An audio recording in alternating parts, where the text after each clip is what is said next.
President Joe Biden will meet with the Prime Minister of Greece in Washington later today. Among other issues, the two leaders are expected to discuss the war in Ukraine and the ongoing global energy crisis. And the Greek Prime Minister is also expected to raise the issue of Turkey undermining the expansion of the NATO alliance as it opposes possible membership for Finland and Sweden. And the Prime Minister of Greece, Kyriakos Mitsotakis, joins us now. How did I do?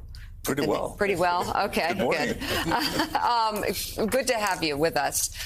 What are the top priorities for your meeting with the president today?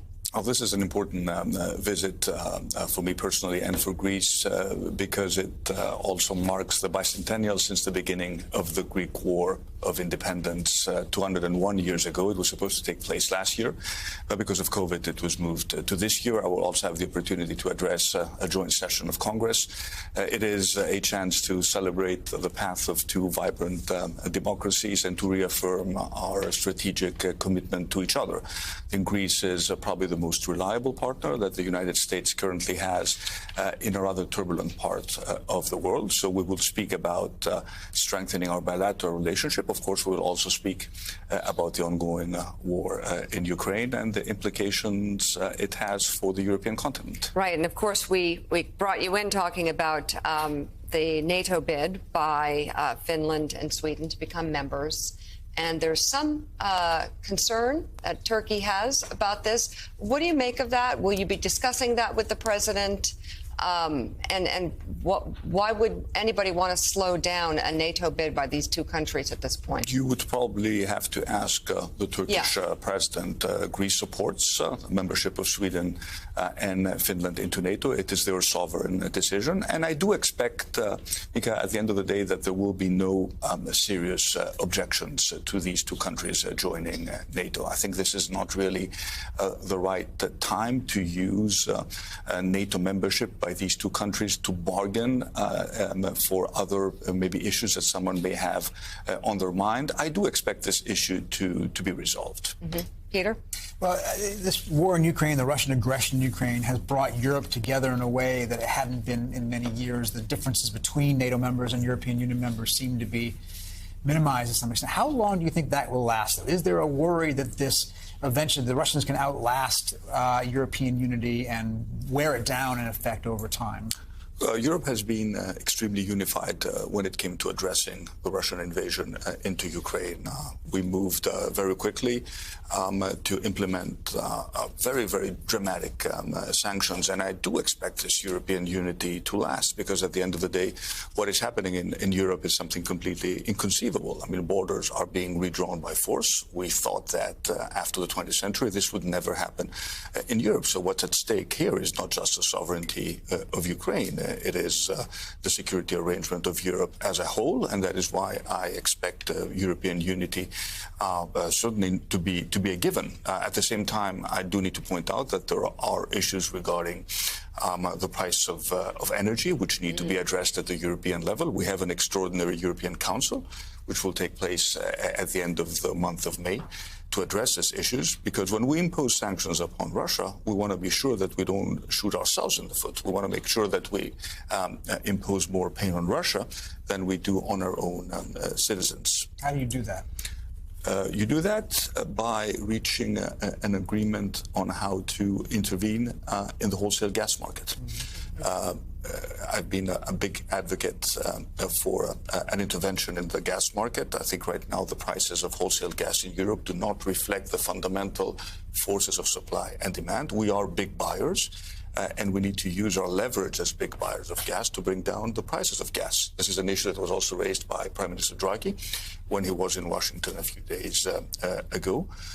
And we need to pool our resources to make sure that we provide also our citizens and our households with additional support when it comes to the prices of energy.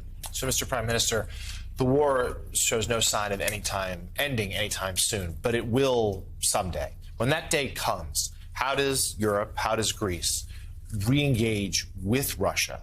How do you re-engage with President Putin if he's still in power, or do you not? Well, that's a very, very difficult question. Right now, the first priority is for the war to come to an end, but of course on terms that will be acceptable to Ukraine. Right now, there is a real war that's being fought. We are all supporting Ukraine in this effort, including Greece. We were one of the first countries to send not just humanitarian but military assistance to Ukraine. And I think there's still, a long way to go before this issue is resolved. Unfortunately, Mr. Prime Minister, in addition to your meetings with the president, you're going to be addressing Congress. You're going to be meeting with the leadership. What is the message you want to convey to Congress, to the American people, not just about the alliance and the relationship between Greece and the United States, but people to people? There's still concern about where, to Jonathan's point, where this ends up, how this ends up with Ukraine and Russia. What do you want the American people to know from your visit? Well, the first thing I want the American people to know is that Greece as a country is back. As you know, we went through a very painful financial crisis. 10 years ago, we were still in a bailout program. This has caused significant pain on Greek society, but since we came into power, the economy has recovered. I think we've dealt with COVID probably better than most European countries. Many American companies are investing in Greece. Many American tourists are coming to Greece. We have the maximum number of non-stop flights between the U.S. and Greece this summer. So this is a dynamic economy, open for business, open to attract American investment, and for the U.S., a stable partner in a difficult part of the world. We have a role to play in the Balkans. We have very good connections to the Middle East. We want Greece to be a regional energy hub, to bring in gas, maybe tomorrow hydrogen, from the Middle East into Europe. So we want to leverage our important geopolitical position and the fact that we are a stable and thriving democracy, member of the European Union, member of NATO. So we are a reliable partner for the U.S., and this is an opportunity to, when I will speak to Congress, to celebrate this special relationship. It is definitely a relationship, the two relationships, EU and NATO, that have found renewed strength in light of this war. Just before you go, with Finland and Sweden fast-tracking them into NATO, if that were to happen, is there the discussion about the concern that this might prompt some sort of retaliation beyond Ukraine's borders? Well, I'm sure there's going to be a lot of saber rattling, and I'm sure Mr. Putin is not happy about this decision.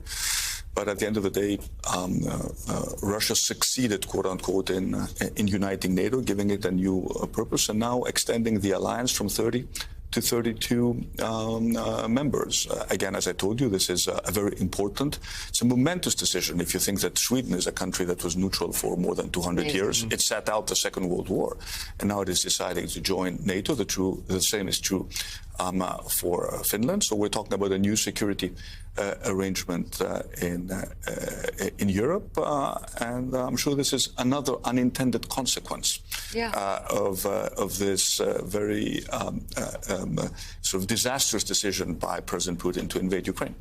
Prime Minister Kyriakos Mitsotakis, thank you very much for coming on Morning Joe. Thank you very much. Appreciate it.